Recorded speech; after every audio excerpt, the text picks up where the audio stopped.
is on the way. Senate to vote on $2 trillion coronavirus debt package.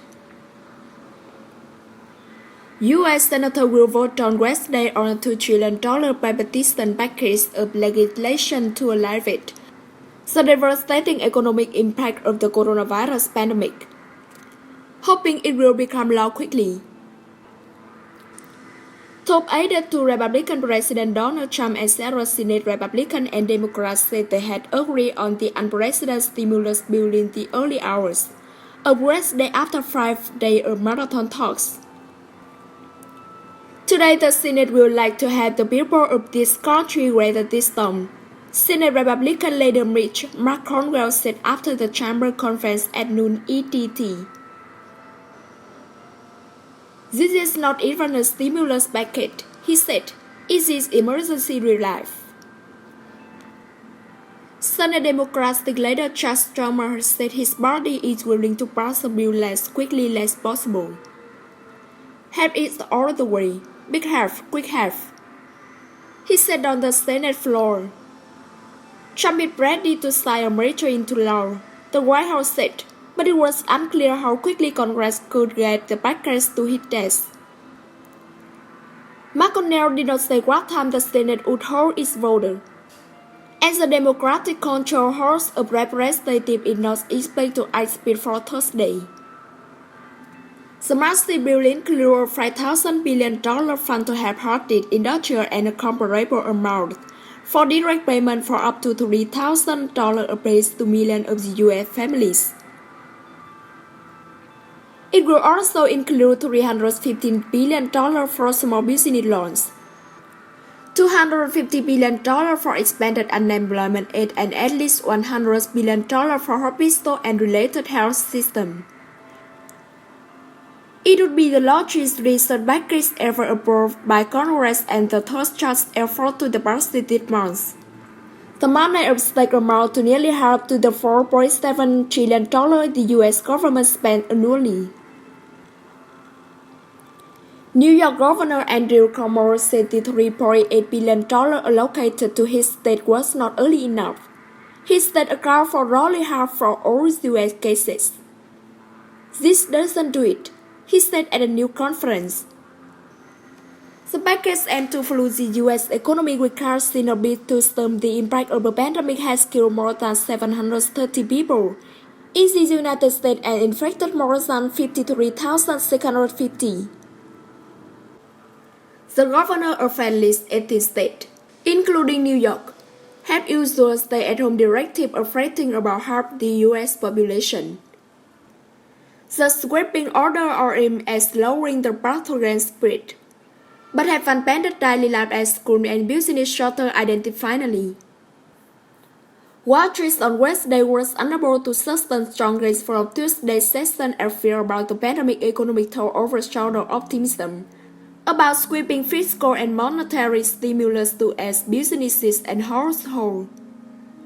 The stimulus bill is expected to pass the Republican-led Senate easily, more so because Republican Senator Rand Paul, the only senator to vote against an earlier round of the emergency virus funding, may be unable to vote after testing positive for COVID-19. So this is caused by the coronavirus. It also marks by the Democratic-led House of Representatives. House Speaker Nancy Pelosi, who proposed the more far-reaching recruit package, did not say whether she would support the Senate version. We'll see the bill and see how the Senate voted. So there's no decision about teaming until we see the bill, she told reporters. House member left Washington 10 days ago, but the lower chamber could quickly pass the bill without requiring them to return if all members agree to do so. The note to House Democrats, Steny Hoyer, told lawmakers that they would be notified 24 hours before any action. After one of the chamber's 430 current members objected, that could require them to return to Washington to vote in person at a time when several members are self-quarantining. Any changes made by the House would also require Senate approval, leading to further delays. The top House Republican, Kevin McCarthy, said he supported the bill and called for its quick passage.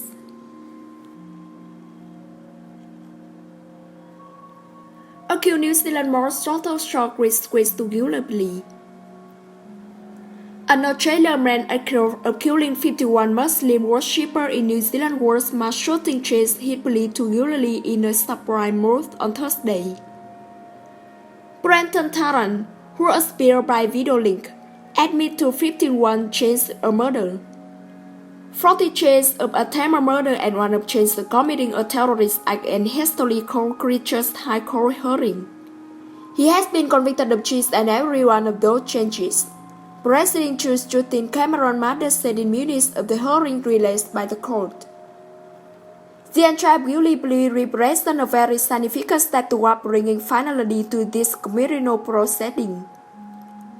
Tarrant has been in police custody since March 15, 2019, when he was arrested and accused of using semi-automatic response to target Muslims attending Friday prayer at a mosque in Christchurch. The attack was streamed live on Facebook. Tarrant's guilty plea makes the great trial that was due to begin in June redundant. The court will instead move directly to sentencing Tarrant on all 92 charges, and did not to prove a date for that sentencing, and Tarrant was remanded in custody until May 1. Prime Minister Jacinda Ardern, who has stuck by a belief to not name the government in public, said she let out a massive sigh of relief when she heard of the guilty plea. The whole nation, but particularly the Muslim community, has been square a trial that could have attacked as a platform, Ardern said. Arif Rashid, a lawyer working with some victim families, said they were not given any indication of why Tarrant changed his plea from not guilty.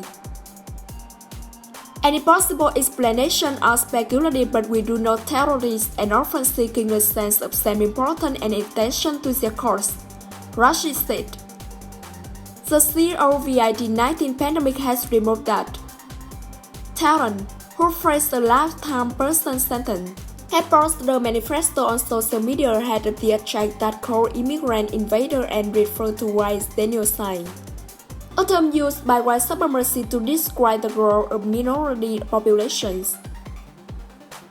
Tarrant's lawyer did not respond to a request for comment. Families relief. Due to a nationwide lockdown in place for the coronavirus outbreak, Thursday court hearing took place with just 17 people in the courtroom, including an imam for each of the two mosque attacks. Sheikh Hassan Robo, 35, who survived from the attack despite being shot 3 times, said the guilty plea brought both surprise and relief. Whenever I thought about the court's proceeding, it still to affect me mentally, and I don't want to relive all of it, he told Reuters over the phone. Now I feel quite relieved. We had failed in the New Zealand legal system, and I was sure he will get whatever he deserved. Faris Ahmed, whose wife killed at the Honor Mosque, said the guilty plea was the correct and right thing to do. His heart has realized that it's right and he admitted it guilt, Faris said. That will save him from more emotional and mental trauma, and the rest of country time and efforts, he added.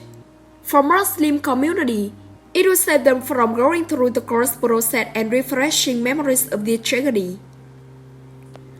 The court placed a 1-hour embargo on reporting the news in order to inform family members and victims about what had taken place before it was made public.